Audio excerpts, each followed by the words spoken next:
오늘의 말씀은 마음을 드리는 예배로 우리가 말씀 제목을 정하게 되었는데, 근데 사실 말씀 구절이 너무나 한 절로 되게 짧게 있습니다. 어떤 말씀이었냐면 이새의 아들 다윗의 기도가 끝나니라. 어찌 보면 왜 이 본문을 정하게 되었는가? 제가 강도사로서 이제 두 번째 이렇게 수요 예배에 서게 되는데, 처음 시간에 제가 했던 게 시편에 대한 어떤 강해 설교를 진행을 했었습니다. 그런데 그때 했던 내용을 이제 1권밖에 하지 않아서 오늘은 그 2탄으로 2권의 내용이 어떤 내용인지에 대해서 우리가 다루려고 하는데, 이 2권이 정확하게 어디서 끝나냐면 오늘 우리가 읽었던 본문 72편 20절에서 끝나게 된다라는 것이죠. 그래서 이새의 아들 다윗의 기도가 끝나게 되는데, 이 이새의 아들 다윗의 기도가 과연 어떤 내용인지를 지금 우리가 오늘 본문 가운데 살펴보고자 합니다. 그래서 오늘은 사실은 인용 성구를 제가 드리려고 하다가요, 너무 많아요. 제가 해야 될 게 너무 많아서 방송실이 너무 부담이 될 것 같아서, 오늘 우리 다 성경책을 가지고 계시니 우리가 오늘은 좀 성경을 찾으면서 한번 우리가 말씀을 이제 보게 될 텐데요. 먼저 혹시 1편의 내용이 시편 1권의 내용이 어떤 내용이었는가 우리가 살펴볼 필요가 있다라는 것이죠. 그런데 제가 이 시편 1권의 내용을 전했던 때가 이미 너무나 오랜 시간이 지났기 때문에 간략하게 요약을 하고 오늘 시편 2권의 내용을 들어가 보고자 합니다. 그러면 시편 1권의 내용은 어떤 내용이었는가? 어떤 내용이었을까요? 기억나실지는 모르겠지만 개인의 신앙에 대한 이야기다라는 것입니다. 이 시편 1권의 주제는 개인의 신앙, 이 다윗의 어떤 일들, 다윗이 겪었던 일들, 다윗의 찬양, 다윗의 기도를 통해서 개인의 신앙은 무엇인가에 대해서 초점을 맞춰서 1권을 진행을 하게 되었는데, 이 시편 1권의 주제는 뭐냐면 경건한 자, 신실한 자, 결국에 그게 어떤 사람들일까요? 성도라고 할 수 있겠습니다.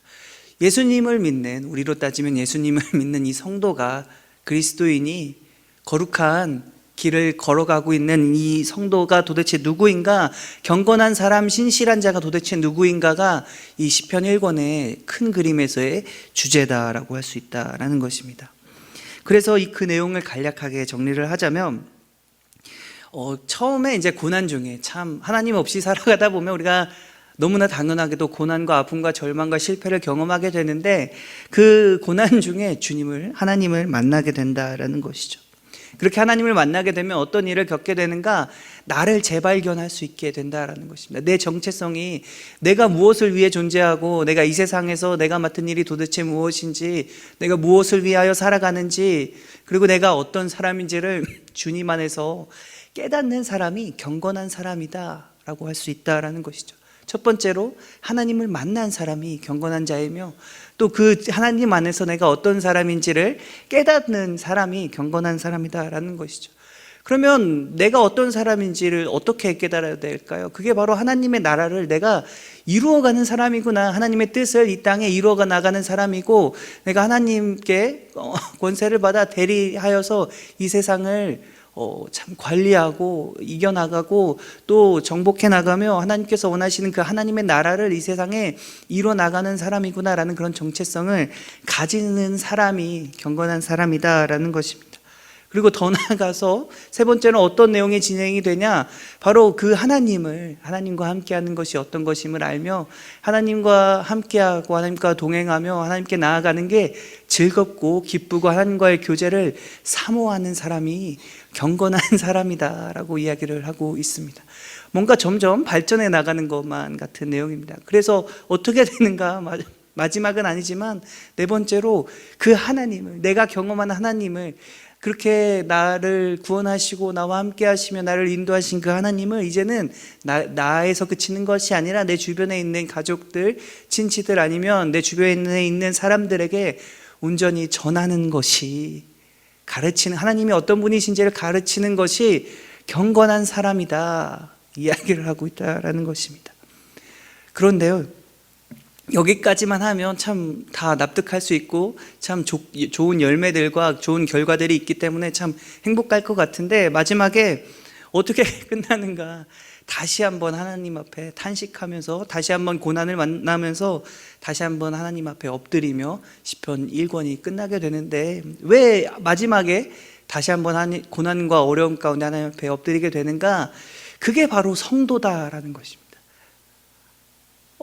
하나님 앞에 엎드릴 수밖에 없는 것이, 하나님께 의지할 수밖에 없는 것이, 하나님 없이는 내가 살아갈 수 없는 사람들이, 아무것도 할 수 없는 것이 우리이며 그게 성도다라는 것이 이 시편 1권의 주제다라는 것이죠. 그래서 처음부터 시작된 하나님과 만나는 것, 내가 어떤 사람인지 정체성을 다시 가지게 되는 것, 또 하나님과 교제하며 함께하며 그 하나님과 함께하는 기쁨을 누리는 것, 더 나아가 하나님을 가르치는 그것들이, 그 모든 것들이 내가 할 수 있는 게 아니라 하나님께서 해주셔야만 가능한 일이다라는 그런 고백과 함께 시편 1권이 끝나게 된다라는 것입니다. 그렇게 살아가는 사람이 경건한 사람이다, 시편 1권이 이야기를 하고 있다라는 것이죠. 그렇다면 오늘 시편 2권의 내용은 어떤 내용일까요? 오늘 시편 2권의 내용은 1권까지는 개인의 신앙에 대해서 다뤘다면, 이제는 2권에서는 공동체의 어떤 기도, 공동체의 찬양, 공동체 예배, 결국 함께 모여서 예배드리고 찬양하고 신앙을 가지게 되는 것, 공동체 생활하는 것이 무엇인지에 초점을 맞춰서 2권 전체 내용을 큰 그림 가운데 진행을 하게 되는데, 그렇다면 가장 첫 번째로 살펴볼 것이 오늘 시편 42편과 43편을 살펴보게 될 건데요. 먼저 42편 1절을 우리 다 같이 한번 찾으면서 읽어보도록 하겠습니다. 시편 42편 1절. 오늘 내용이 참 많은데요, 어떻게 하면 안 잊어먹고 또 정확하게 갈 수 있을까 고민을 하다가 우리가 직접 읽고 찾고 바라봤을 때 참 이게 암기도 그렇고 잊지 않는 것 같습니다. 그래서 우리 오늘은 조금 불편하더라도 성경을 통해 찾는 시간을 가지게 될 텐데, 그럼 우리 다 찾으신 줄로 알고 있겠습니다. 42편 1절을 먼저 우리가 다 같이 한번 읽어보겠습니다. 시작. 하나님이여, 사슴이 시냇물을 찾기에 갈급함같이 내 영혼이 주를 찾기에 갈급하나이다. 아멘. 여러분, 이 구절이요, 어떤 찬양이 기억나지 않으시나요? 그죠? 목마른 사슴 시냇물을 찾아 헤매이듯이 내 영혼 주를 찾기에 갈급하나이다 라는 그 찬양이 기억이 나는데, 여기서 중요한 사실은 뭐냐면, 사슴이 시냇물을 찾기에 갈급함같이 내가 주를 찾기에 갈급하나이다 라고 오늘 공동체의 이야기를 하면서 우리가 지금 큰 그림을 그리면서 한번 살펴보고 있습니다. 시작하고 있다라는 것이죠. 그런데 42편에 표지에 뭐라고 적혀 있냐면 고라자손의 노래라고 이야기를 하고 있습니다. 시편 2권에요. 1권까지는 끝났고 이제 시편 2권인데, 시편 2권의 첫 번째로 나오는 시가 누구냐면 고라자손의 노래다라는 것이죠. 그래서 한동안 고라자손의 시가, 노래가 계속되게 되는데, 그러면 우리가 1절을 읽었으니까 4절을 한번 다 같이 읽어보겠습니다. 4절, 42편 4절 시작. 내가 전에 성의를 지키는 무리와 동행하여 기쁨과 감사의 소리를 내며 그들을 하나님의 집으로 인도하였더니 이제 이 일을 기억하고 내 마음이 상하는도다. 5절. 내 영혼아, 내가 어찌하여 낙심하며 어찌하여 내 속에서 불안해하는가. 너는 하나님께 소망을 두라. 그가 나타나 도우심으로 말미암아 내가 여전히 찬송하리로다. 아멘.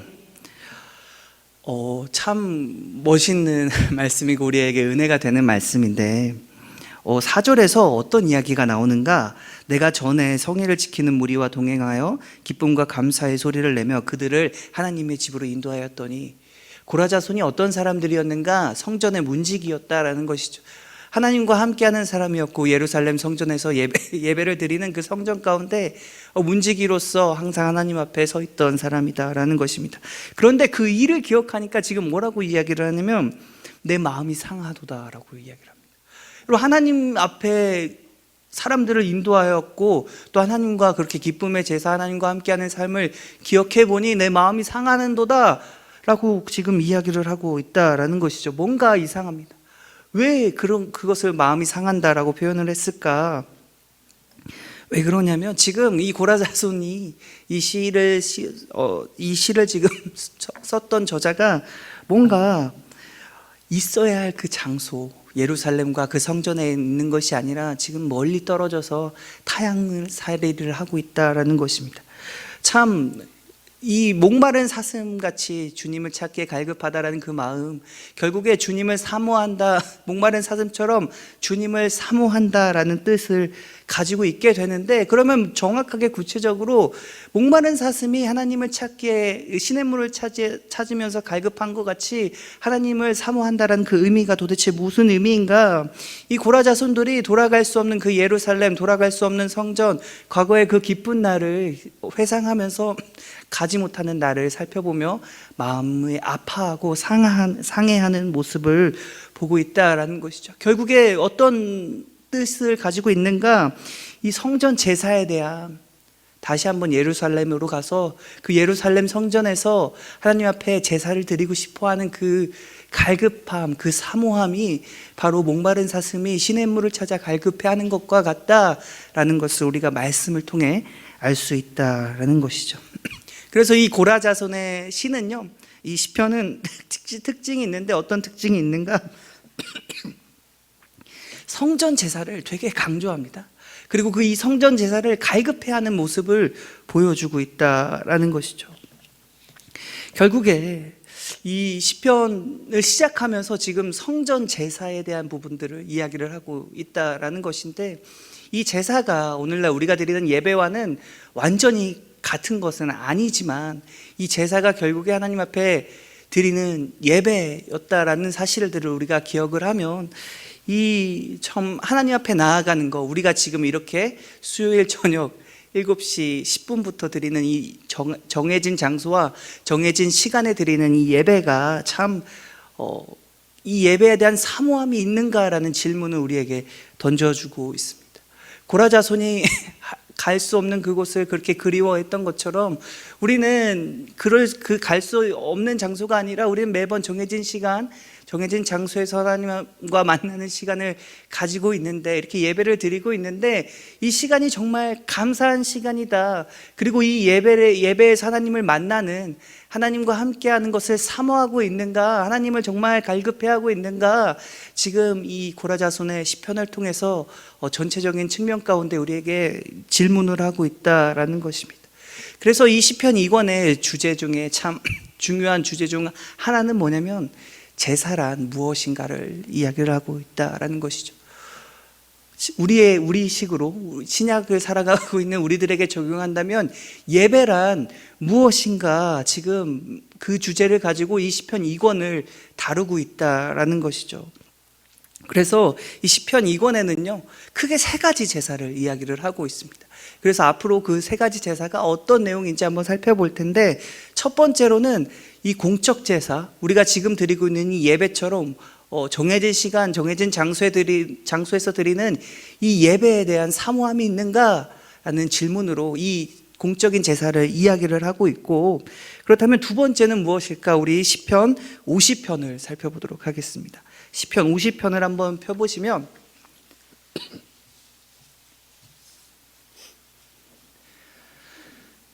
표제를 보면 누구의 시라고 나오나요?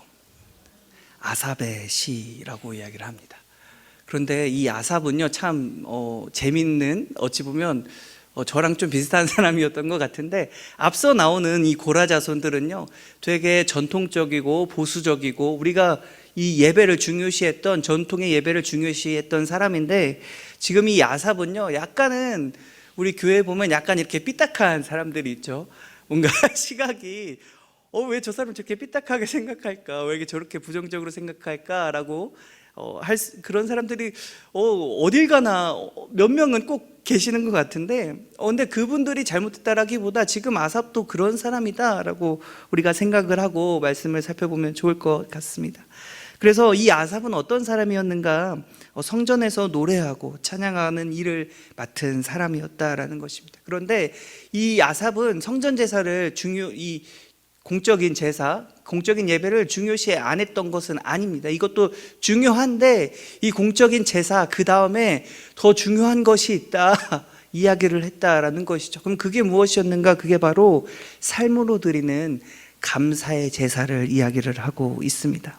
도대체 그러면 삶으로 드리는 감사의 제사가 무엇이었는가?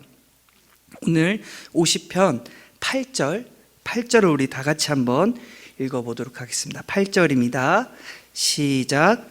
나는 내 재물 때문에 너를 책망하지는 아니하리니 내 번제가 항상 내 앞에 있음이로다. 아멘.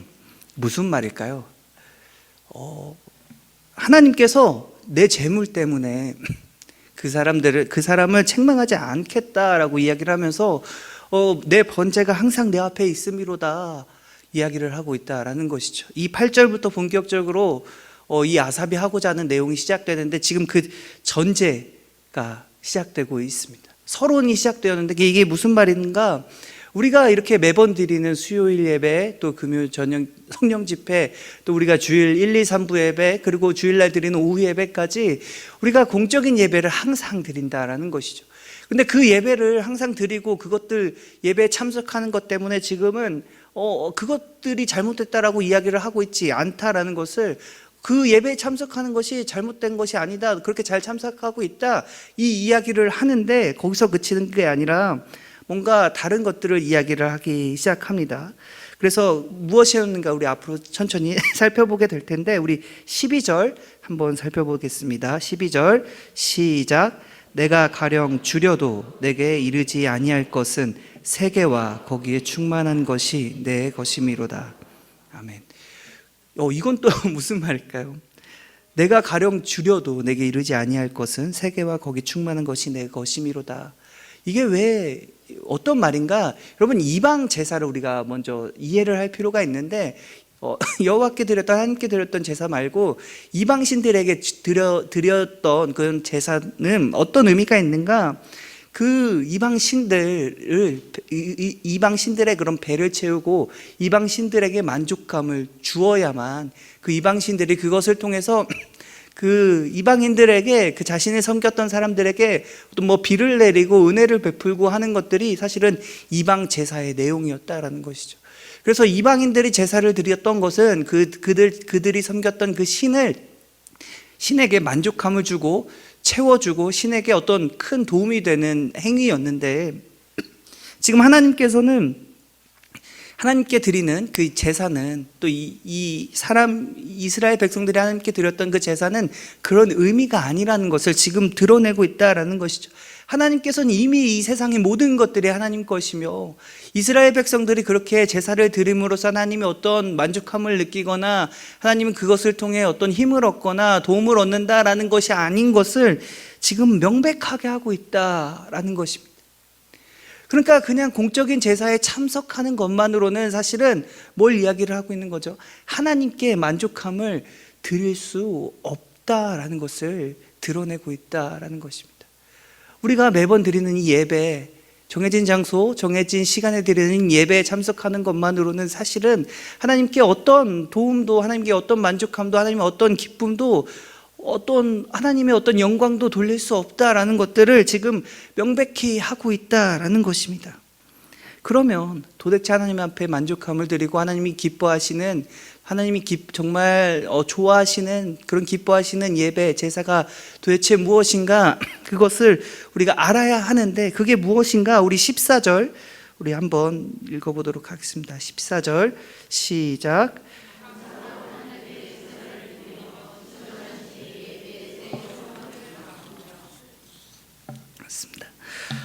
어떤 말인가? 하나님께 드리는 제사가 바로 두 번째는 감사의 제사인데, 이 말은 뭐냐면 삶 속에서 하나님의 말씀에 순종하는 것을 감사의 제사라고 한다라는 것입니다. 감사로 제사를 드리다가 23절을 살펴보면, 감사로 제사를 드리는 자가 나를 영화롭게 하나니 그의 행위를 옳게 하는 자에게 내가 하나님의 구원을 보이리라. 감사로 제사를 드리는 자가 나를 영화롭게 한다. 지금 하나님이 말씀하셨고, 그리고 그 행위를 옳게 하는 자에게 내가 하나님의 구원을 보인다. 지금 하나님이 말씀하고 계신다라는 것이죠. 무슨 말이죠? 정말 하나님이 기뻐하는 제사, 하나님께서 원하시는 제사, 하나님께서 원하시는 예배가 뭐냐? 그렇게 해서 봤더니 하나님의 말씀에 순종하는 거.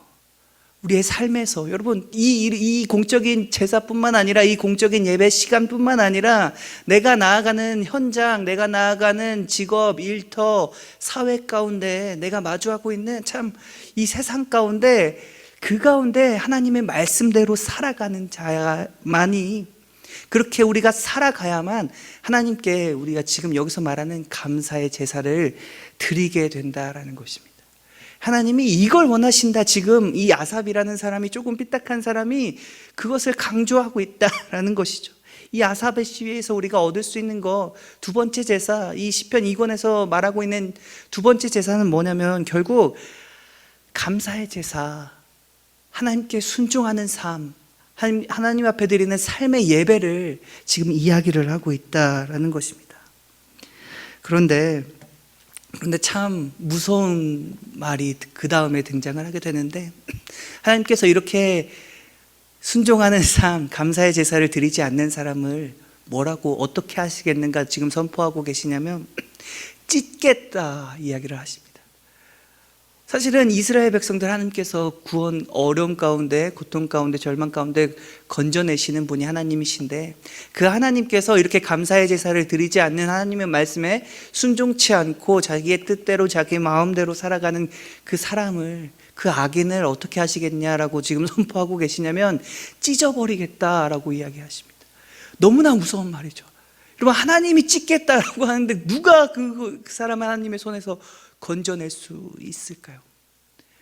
결국엔 그냥 죽을 수밖에 없는 게, 그렇게 찢어질 수밖에 없는 게 그 악인들의 최후이며 하나님께서 말씀하신 심판이다라는 것이죠. 그래서 이 아삽이 이 삶의 예배, 이 감사의 제사를 그렇게 강조하고 있다라는 것입니다. 그런데 여러분, 여기까지 해서 끝나면 여러분 어떠신가요? 여기서 하나님 앞에 우리가 안 찢길 자가 과연, 안 찢기실 분이 과연 몇 명이나 있을까? 우리가 생각해 볼 필요가 있다라는 것이죠. 하나님이, 제가 그 이전의 설교에서도 그렇고 되게 하나님 신실하신 분이다 말씀을 드렸는데, 여러분, 하나님이 말씀하신 것은요 반드시 이루시는 분이시다라는 것입니다. 그런데 하나님이 그렇게 말씀하셨다라는 것이죠. 찢겠다, 감사의 제사를 드리지 않으면 내가 찢겠다. 지금 하나님이 명백하게 심판을 이야기를 하고 있다라는 것입니다. 여기까지만 있다면 참 우리의 삶 가운데 희망이 없고 소망이 없고 기쁨과 즐거움이 없을 것인데, 그러면 우리는 어떻게 해야 하는가? 우리의 삶을 살펴보면 그러지 못하는 게 대부분이고, 우리의 삶을 살펴보면 이렇게 하나님 앞에 감사의 제사를 드리지 못하는 게 우리의 현실인데, 그러면 우리는 어떻게 해야 하는가? 그래서 이 시편에 세 번째 제사가 등장하게 되고, 이 세 번째 제사가 중요하게 되는데, 우리 시편 51편을 한번 살펴보도록 하겠습니다. 시편 51편. 아직은 읽을 건 아닌데요. 이 시편 51편부터 71편까지 어떤 내용이 등장하는가 다시 한번, 앞서는 고라 자손의 시였고, 또 50편은 아삽의 시였는데요. 그런데 지금 51편부터 71편까지는 다시 누가 등장하는가? 다윗이 등장하게 됩니다. 다윗이 등장하게 되는데 어떤 내용이 나오는가 우리가 살펴볼 필요가 있다는 것이죠. 그런데 51편부터 60편까지는 표제가 되게 깁니다. 왜 표제가 길어지는가, 그걸 봤더니 되게 구체적으로 다윗이 어떤 상황에서 지었던 시라는 거, 노래라는 것이 적혀 있다라는 것이죠. 그런데 그 다윗이 처한 상황이 어떤 상황이냐, 정말로 안타깝고 어렵고 힘들고 절망스러운 그 상황에 처했던 다윗이 하나님 앞에 드렸던 그런 시다라는 것을 표제를 통해서 우리가 알 수 있게 되는데, 우리가 51편을 살펴봤는데, 우리 찾아봤는데, 이 51편의 내용에 표제에 뭐가 적혀 있는가? 뭐가 적혀 있죠? 그렇죠. 밧세바 사건이 등장하게 된다라는 것입니다. 근데 이 밧세바 사건, 어찌 보면 다윗의 인생에서 가장 치욕적이고 가장 수치스럽고 가장 숨기고 싶었던 것이 어찌 보면 이 밧세바 사건이다라는 것이죠. 어떤 일들이 있었을까요? 이 밧세바 사건이 어떤 사건이죠? 다윗이 남의 아내를 어찌 보면 간음했다라는 거죠. 남의 아내를 취하기 위해서 참 남의 아내와 바람이 나고, 그리고 그 남편에게 들키지 않기 위해서 심지어 그 남편을 죽이기까지 하는 그런 참 안타까운, 그리고 참 비극적인 이야기가 등장을 하게 되는데, 다윗은 이것을 참 숨기고 싶었을 것이다 라는 것이죠. 다윗 인생 가운데 그 무엇보다 가장 수치스러운 순간이 지금 51편을 시작하자마자 등장하고 있다라는 것입니다. 다윗이 했던 그러면 행동이 여러분 정당한 행동이었을까요? 감사의 제사를 드리는 행동이었나요? 지금 아사베시에서 나왔던 하나님께서 감사의 제사를 드리지 않으면 찢겠다고 말씀하셨는데, 지금 다윗이 어떤 상황인가? 지금 그 시가 끝나자마자 등장을 한 게 밧세바 사건의 시인데, 참 이 정황상 어떻게 돼야 하죠? 다윗은 찢겨야 합니다. 근데 다윗이 찢기나요? 이상하게 되죠. 다윗은 찢겨서 죽어서 사라져야 하는데, 그럼 다윗이 찢기지 않는다라는 것입니다. 뭔가 의아함을 가지게 한다라는 것이죠. 그래서 우리 이 세 번째 제사가 중요하게 된다라고 말씀을 드렸는데, 우리 51편 1절을 한번 다 같이 읽어보겠습니다. 시작. 하나님이여 주의 인자를 따라 내게 은혜를 베푸시며 주의 많은 긍휼을 따라 내 죄악을 지워주소서. 우리 3절도 한번 다 읽겠습니다. 시작. 물은 나의 내 죄가를 아오니 내 죄가 항상 내 앞에 있나이다. 참 이게 다윗의 고백인데요. 그런 찢겨질 수밖에 없는 그런 상황 가운데, 자신의 삶이 무너지고 정말 수치스러운 그 상황 가운데 다윗이 하나님께 뭐라고 고백하고 있는가? 하나님이여 주의 인자를 따라, 헤세드 인자를 따라 내게 은혜를 베푸시며 주의 많은 긍휼을 따라 내 죄악을 지워주소서. 뭔가 이상합니다. 그런데 하나님 잘못했습니다. 하나님 나를 용서해 주세요. 우리가 일반적으로 어떤 잘못을 하거나 다른 사람에게 사과를 할 때 먼저 내 행위에 대한 어떻게 보면 고백과 내가 잘못했다라는 그런 인정이 있어야 하는데요. 그런데 뭔가 당당하게 지금 하나님 앞에 요구를 하는 것만 같은 그런 구절이 시작된다라는 것이죠. 하나님 주의 인자를 따라 내게 은혜를 베푸시며 주의 많은 긍휼을 따라 내 죄악을 지워주소서. 하나님 잘못했습니다가 아니라 하나님 이렇게 해주세요가 된다라는 것이죠. 그런데 이게요 참 너무나 그럼 이 다윗이 온전한 회개를 하고 있는가? 다윗이 정말 회개하고 하나님 앞에 나아가고 있는가? 우리가 생각해 볼 필요가 있는데, 왜 다윗은 이런 고백을 했는가? 3절을 보면 이미 다윗은 그제 3절에서 고백하라 하고 있는데, 나는 내 죄가를 아오니 내 죄가 항상 내 앞에 있나이다. 그리고 5절에서는 더 깊이 뭐라고 이야기를 하는가? 내가 죄악 중에서 출생하였으며 어머니가 죄 중에서 나를 잉태하였나이다. 이게 무슨 말이냐면 내 죄가 너무나 크다. 내가 너무나 큰 죄인이며 하나님 앞에 참 설 수 없는 사람이다, 부끄러운 사람이다를 고백하고 있다라는 것이죠. 왜 이런 이야기를 하게 되었는가? 다윗은 알았다라는 것입니다. 내가 하나님께 온전히 감사의 제사를 드릴 수 있는 사람이 아니다라는 그 사실을 알았기에 하나님께서 약속하신 그 약속에 따라, 또 하나님의 인자와 그 긍휼을 따라 주님 나를 용서하여 주시고 나를 다시 주님 앞으로 인도하여 주세요 라는 그런 고백이 가장 먼저 나올 수밖에 없었다라는 것입니다. 왜 그럴까요? 이거를 명백하게 알 수 있는 구절이 있는데 우리 10절, 11절, 12절 연속해서 한번 읽도록 하겠습니다. 10절부터 읽겠습니다. 시작. 하나님이여 내 속에 정한 마음을 창조하시고 내 안에 정직한 영을 새롭게 하소서. 나를 주 앞에서 쫓아내지 마시며 주의 성령을 내게서 거두지 마소서. 주의 구원의 즐거움을 내게 회복시켜 주시고 자원하는 심령을 주사 나를 붙드소서. 아멘. 무슨 말이죠? 우리가 지금 읽었는데요. 다윗이 하나님께 기도하고 간구했던 내용인데 어떤 내용인가? 하나님이여 내 속에 정한 마음을 창조하시고, 여기서 정한 마음은 뭐냐면 확정한 마음, 정해진 마음을 이야기를 하고 있다라는 것입니다. 그렇게 이 정한 마음을 창조하시고 그리고 내 안에 정직한 영을 새롭게 하소서. 그다음에 구원의 즐거움을 회복시켜 주시고 자원하는 심령을 주사 나를 붙드소서. 여러분, 이 말을요 반대로 이야기하면 어떤 의미가 되는 거죠? 다윗이 지금 어떤 상태에 있다라고 고백하고 있는 거죠?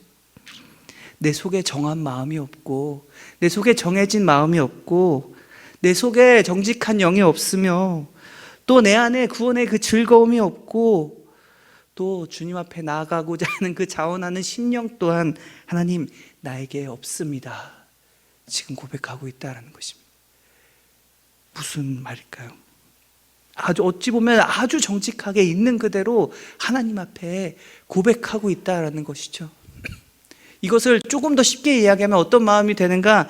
하나님, 내가 예배에 나가도 하나님과 만나는 그 사모함이 없고, 또 예배에 나가도 하나님께서 나에게 주시는 은혜와 구원함과 하나님께서 역사하심을 내가 경험할 수 없고, 하나님, 내가 더 이상 하나님을 위해서 순종하고자 하는 거, 내가 더 이상 하나님을 위해 살아가고자 하는 거, 내가 더 이상 하나님을 사랑하고 하나님의 말씀에 순종하는 것을 기뻐하는 그 모든 것들이 하나님 나에게 없습니다.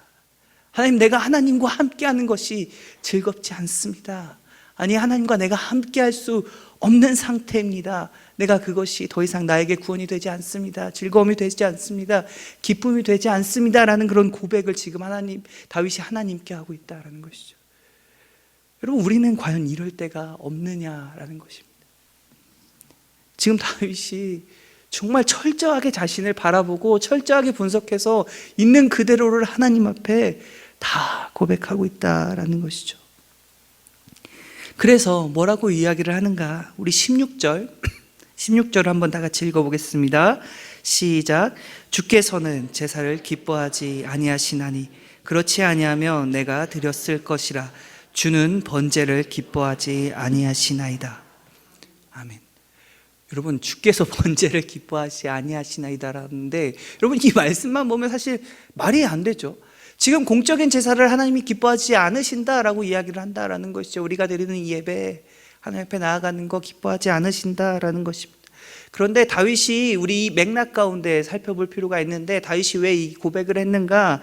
다윗은 알았다라는 것입니다. 정한 마음, 그 정해진 마음과 정직한 영과 자원하는 심령 없이 하나님 앞에 나아가는, 그냥 그 시간에 아무런 생각 없이 와서 드리는 그 예배와 그 제사는 하나님이 받으시지 않는다라는 것입니다.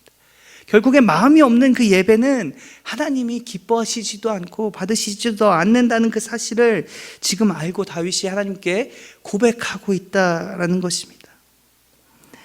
다윗 자신이 참 하나님께, 하나님 말씀에 순종하고자 하는 그런 마음과 또 정한 마음이 없음을 고백하면서 자신이 온전히 제사를 드릴 수 없음을, 온전히 예배 드릴 수 없음을 지금 하나님 앞에 솔직하게 고백하고 있다라는 것입니다.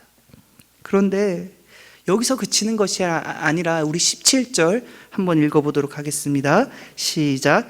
하나님께서 구하시는 제사는 상한 심령이라. 하나님이여 상하고 통회하는 마음을 주께서 멸시하지 아니하시리라. 아멘. 참 감사한 말씀인데, 하나님께서 구하시는 제사는 상한 심령이라. 여러분, 여기서 말한 상했다라는 표현이 어떤 표현인지 혹시 아시나요? 우리가 일반적으로 상했다라는 표현을 하면 뭐 음식이 상했다, 아니면 부분적으로 뭔가 상하거나 아니면 오염이 되거나 어떤 문제가 생기는 것을 생각할 수 있는데, 여기서 상했다라는 표현은 어떤 의미인가? 완전히 박살난 상태를 이야기를 하고 있습니다. 상했다라는 표현은 완전히 박살난 상태다라는 것을 의미하는데, 그러면 이 의미를 가지고 오늘 말씀을 살펴보면 상한 심령이라, 어떤 말이죠? 완전히 박살나버린 심령이다라는 것입니다. 그런데 그것을 하나님께서 어떻게 하신다고요? 구하신다라는 겁니다.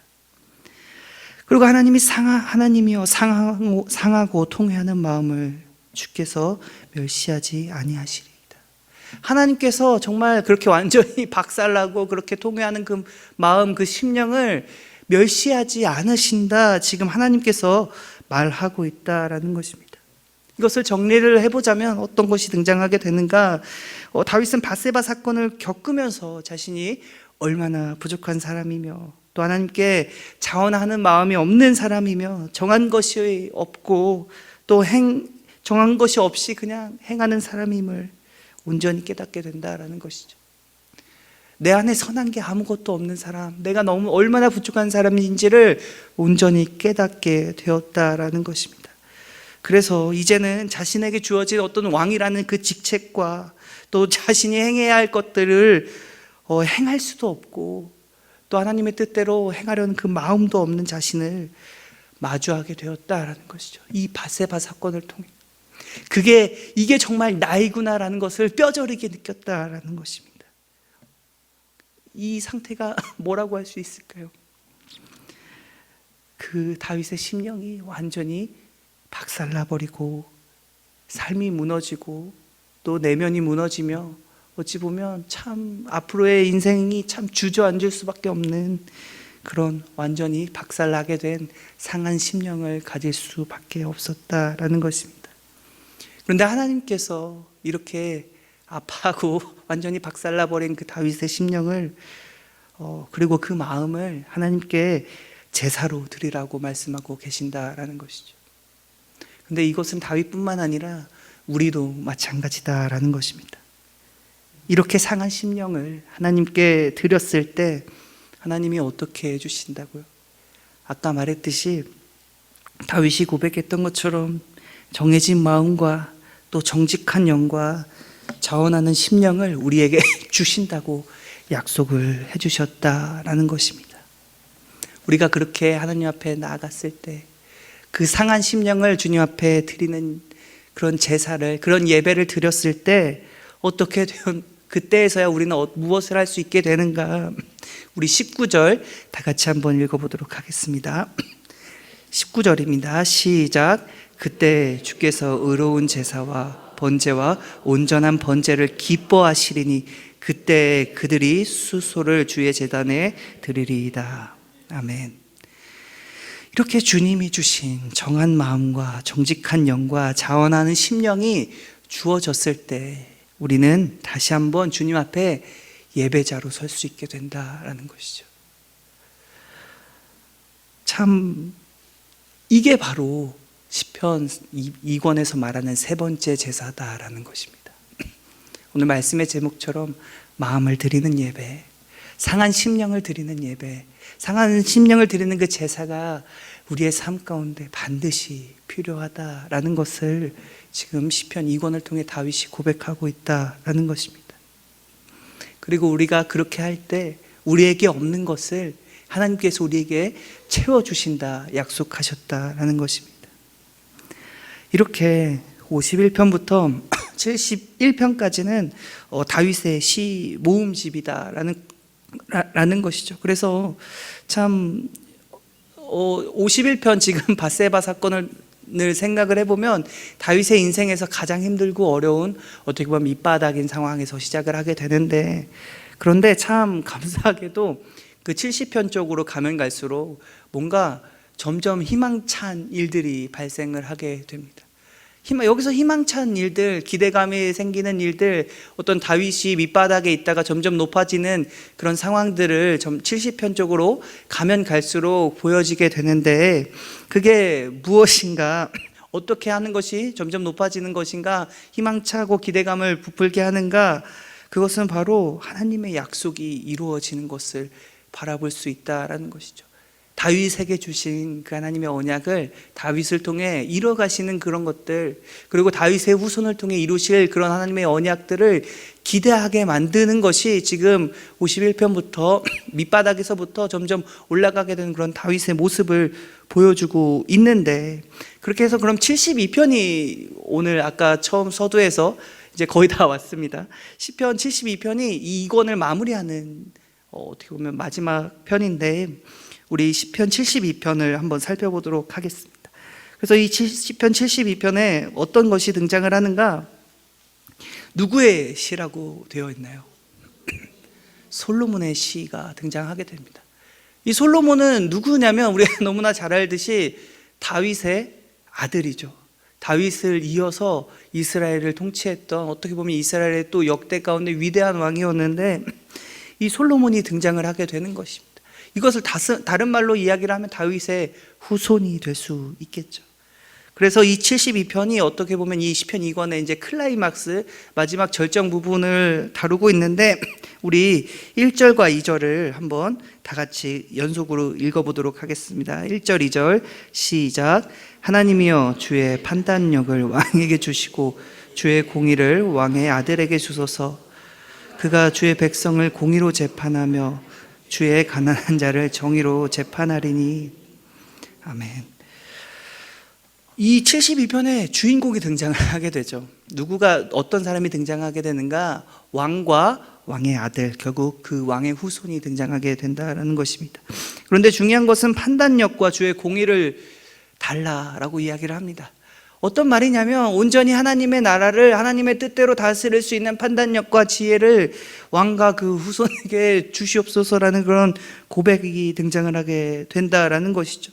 그리고 2절을 보면 그가 주의 백성을 공의로 재판하며, 여기서 그가 누굴까요? 처음 2절에 나오는 그 주어 그는 다윗이며 또 다윗의 후손이 된다라는 것입니다. 그런데 그 수많은 왕들이 있었죠. 이스라엘 다윗 이후의 왕들, 그리고 더 나아가 마지막에 다윗의 후손인 예수 그리스도까지 이야기를 하고 있다라는 것입니다. 그런데 그가 어떤 일을 할 거냐? 주의 백성을 공의로 재판하며 주의 가난한 자를 정의로 재판하리니 라고 이야기를 합니다.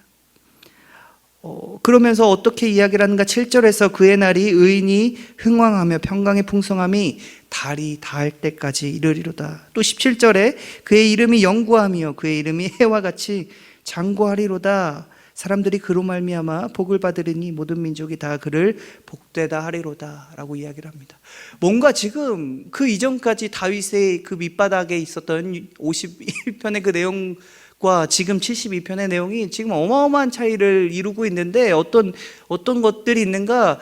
그렇게 망가지고 심령이 바닥에 있던, 완전히 무너진 그 다윗이 지금 어떻게 되는 상황을 보고 있습니까?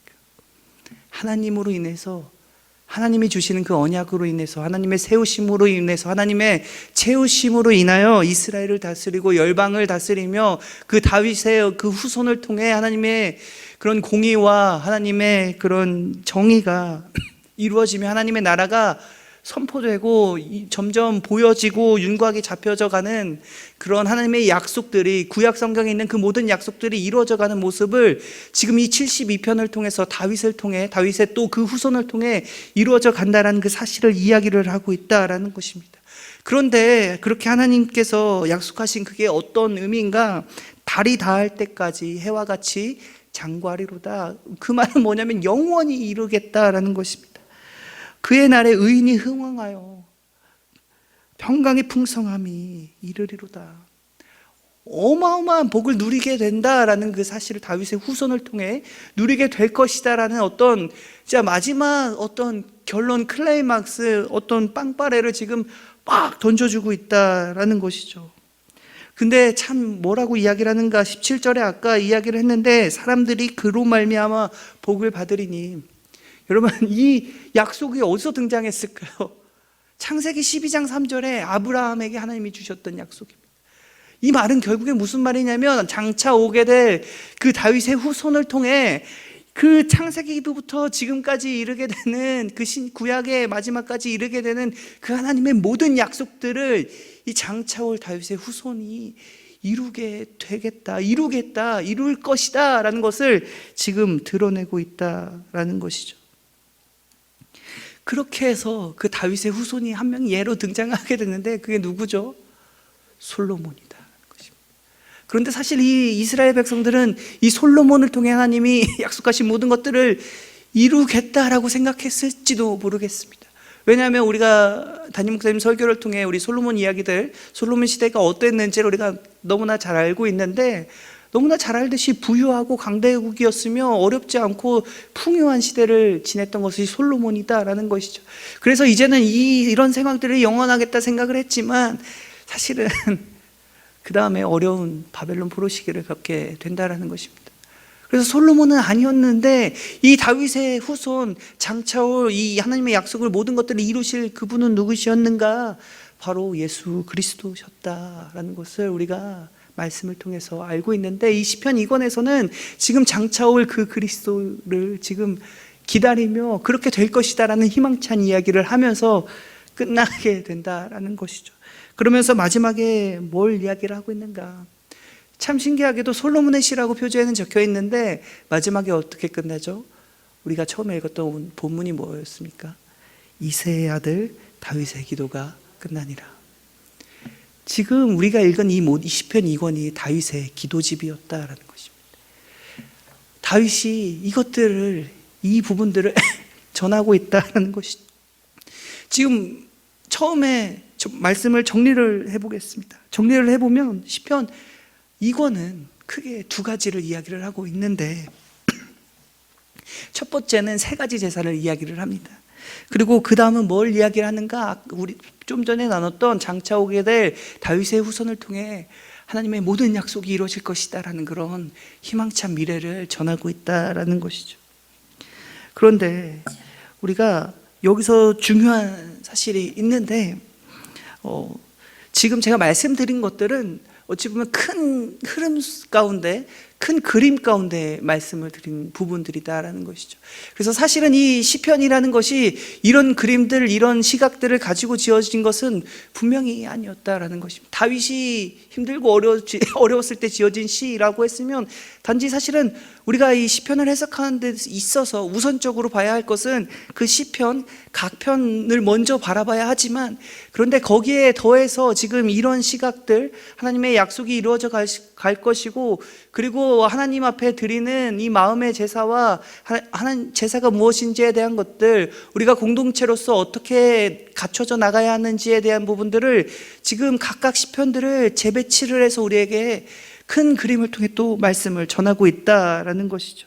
그래서 말씀 오늘 다뤘던 내용들을 정리를 해보자면 이렇게 할 수 있겠습니다.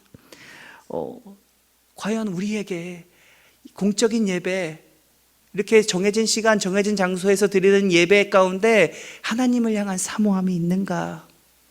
그리고 그런 예배 가운데 하나님의 사모함이 있다면 그 하나님을 사모함으로 하나님의 말씀에 온전히 순종하는 그 우리의 일상 가운데, 우리의 직장 가운데, 우리가 처해 있는 모든 상황 가운데 하나님의 뜻대로 살아가는 그런 감사의 제사를 우리가 드리고 있는가? 그리고 그런 감사의 제사를 드리지 못하는 그런 우리들의 모습을 보면서 지금 다윗이 자신의 이야기를 통해 똑같이 고백하고 있다는 것입니다. 다윗도 똑같았다라는 것인데, 그런데 그 감사의 제사를 온전히 드리지 못함으로 통해서 1번, 2번 제사가 완전히 뭉그러지게 되는데, 그 다윗이 다시 한번 예배자로 설 수 있었던 것, 다시 한번 하나님 앞에 설 수 있었던 것은 바로 마음을 드리는, 상한 심령을 드리는 제사였다라는 것이죠. 그러면 이 상한 심령을 드리는 거, 마음을 드리는 제사가 어떤 것인지, 마음을 드리는 예배가 도대체 어떻게 드리는 것인지가 지금 51편부터 60편까지 그리고 71편까지의 내용에 들어있다라는 것입니다. 어떻게 하는 것이 마음을 드리는 것인가가 그 다윗의 고백 가운데 드러나고 있다라는 것입니다. 그런데 거기서 그치는 것이 아니라, 그리고 더 여기까지가 세 가지 제사가 등장하게 되는데 여기서 그치는 것이 아니라 마지막으로 뭘 이야기를 하면서 끝나게 되는가?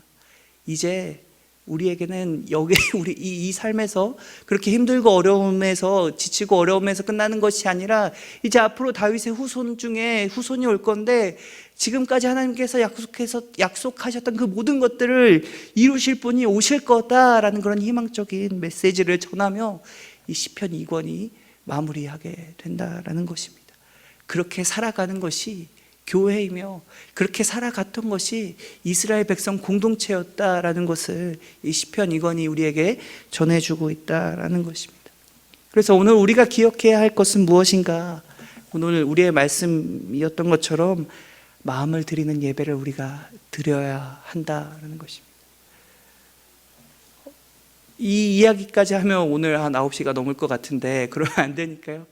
우리가 시편을 이제 제가 말씀드렸던 것은 큰 흐름이다라는 것이죠. 이 흐름, 이런 주제가 있다라는 것을 생각을 하면서 우리가 아까 말했듯이 어떻게 하는 것이 하나님 앞에 상한 심령을 드리는 제사인가, 마음을 드리는 예배인가를 우리가 성경을 통해서 읽어보시면 참 좋을 것 같습니다. 그래서 우리는 그렇게 살아가며 우리의 상한 심령을 주님 앞에 드리며 그로 인하여 하나님이 우리를 새롭게 하시고 우리를 채우시며 우리를 다시 한번 주님 앞에 예배자로 세우신다는 사실을 기억하며 항상 주님 앞에 감사의 제사를 드리는 우리 성도님들 되기를 간절히 소원합니다.